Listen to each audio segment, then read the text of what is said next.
जरूर कीजिएगा। मेरे जो वालिद थे, मैंने जैसे बताया बहुत पढ़े लिखे थे, तो उन्होंने बहुत गरीब भी थे, उनको कभी कोई नौकरी नहीं मिली, हार्डली उनके पास पैसे होते थे। जो भी बिजनेस उन्होंने शुरू किया, इतनी तालीम हासिल करने के बाद भी वो फेलियर ही रहा। लेकिन उन्होंने बहुत प्यार दिया, और क्योंकि उनके पास पैसे नहीं होते थे तो मेरे हर जन्मदिन पे अपनी कोई पुरानी चीज मुझको दे दिया करते थे।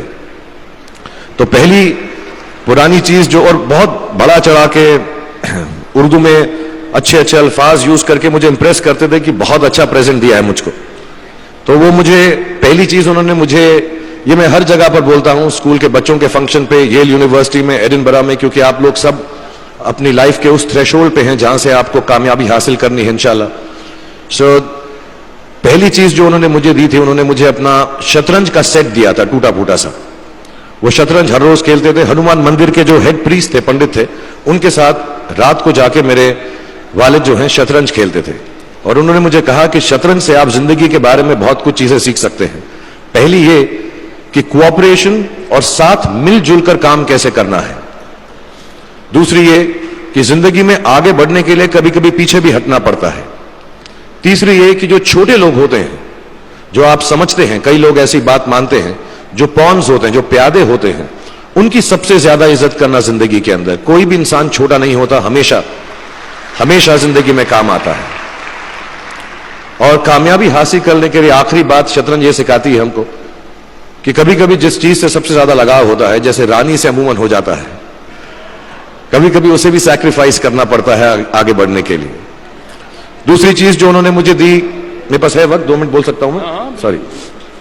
दूसरी चीज जो उन्होंने मुझे दी थी, वो एक टाइपराइटर दिया था। आज के जमाने में आई डोंट थिंक किसी को, बहुत सारे बच्चे होंगे यहाँ पे जिनको मालूम भी नहीं होगा टाइपराइटर कैसा लगता है। अब सब कंप्यूटर पे काम करते हैं। तो टाइपराइटर के ऊपर जब आदमी लिखता है और अगर गलत लिखता है तो उसको मिटाने में बहुत तकलीफ होती है।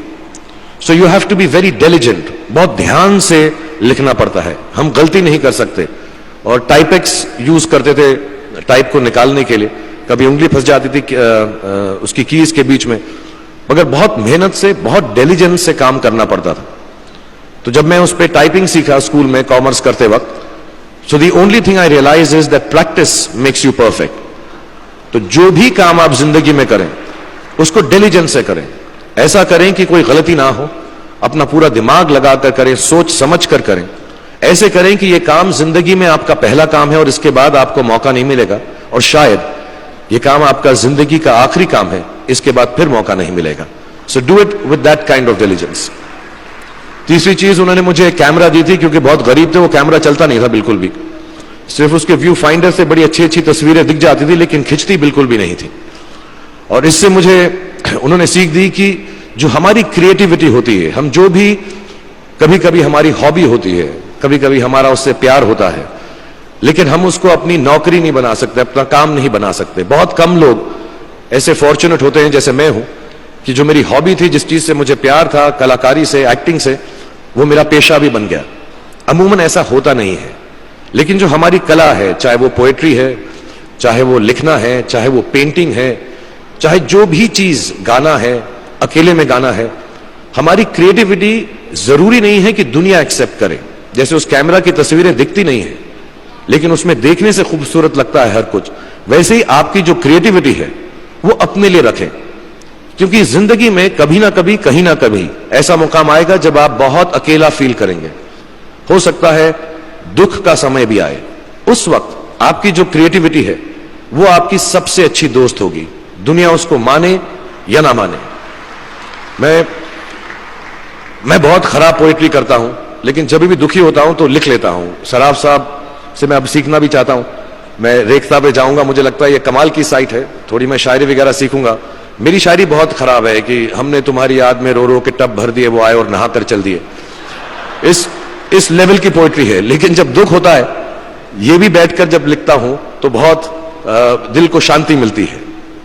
आखिरी चीज मेरे वालिद ने मुझे दी थी, वो दोनों मिक्स है, मैं जल्दी खत्म करता हूं क्योंकि आप लोगों के पास वक्त नहीं है, आप लोगों को अपनी डिग्रीज लेनी है, सोच रहे होंगे इतना वक्त जाया कर रहा है हमारा ये।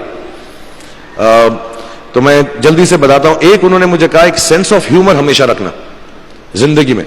हंसते हमेशा रहना, एक चाइल्ड लाइक इनोसेंस जरूर रखना। जैसे एक छोटे बच्चे की जो एक इनोसेंस होती है, जो उसका दुनिया की तरफ जो नजरिया होता है बड़ा इनोसेंट सा होता है, उसमें कोई खामी नहीं होती, गलती नहीं होती, अभी दुनियावी बातें नहीं आई होती, तो वैसे ही रखना। कई बार बचपन में मैंने जब बदतमीजी की या कोई गलत काम किया तो उन्होंने सेंस ऑफ ह्यूमर से मुझे बचाया।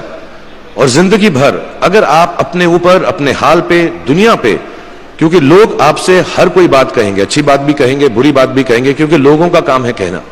अगर आप उसको एक सेंस ऑफ ह्यूमर से देख सकेंगे तो जिंदगी जो है बहुत बेहतर रहेगी। And last not the least, what my father gave me, what my mother gave me and what your parents have given you, आपके जो पेरेंट्स हैं जो आपको दिया है, वो सबसे बड़ी गिफ्ट है, गिफ्ट ऑफ लाइफ। जिंदगी की जो जिंदगी एक खुद ही सबसे बड़ा तोहफा है हमारी जिंदगी, और उसको वैसे ही ट्रीट कीजिए। जिंदगी के अंदर जो भी मुकाम आए, जैसी भी चीजें हो, अच्छा हो बुरा हो, कभी अंधेरा हो कभी उजाला हो, हर चीज को रिस्पेक्ट कीजिए और जिंदगी में ग्रेस रखिए हर इंसान की तरफ।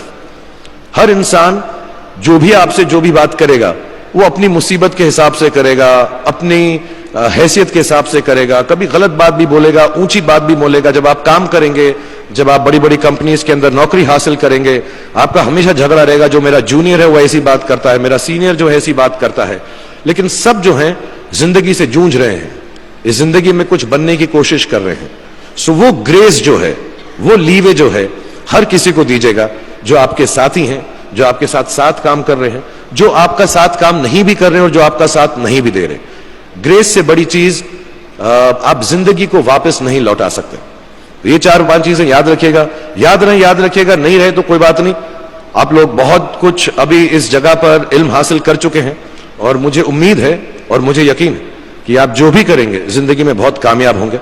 और फिर से मैं मौलाना आजाद नेशनल उर्दू यूनिवर्सिटी का शुक्रिया अदा करना चाहूंगा कि मुझे यहां पर बुलाया, आपसे मुखातिब होने का मौका दिया। थैंक यू वेरी मच, बहुत बहुत शुक्रिया। और आप, मुझे मालूम है कुछ टीचर्स जो होंगे यहां पर बैठे होंगे जो आपके फेवरेट नहीं भी हैं, जो बहुत स्ट्रिक्ट होंगे, डांटते भी होंगे आपको, उनको सबसे ज्यादा याद रखिएगा जब आप इस यूनिवर्सिटी से बाहर जाएंगे, क्योंकि जो सबसे ज्यादा टीचर आपसे स्ट्रिक्ट थे वो एक्चुअली सबसे ज्यादा आपसे प्यार करते थे। Thank you very much for having me.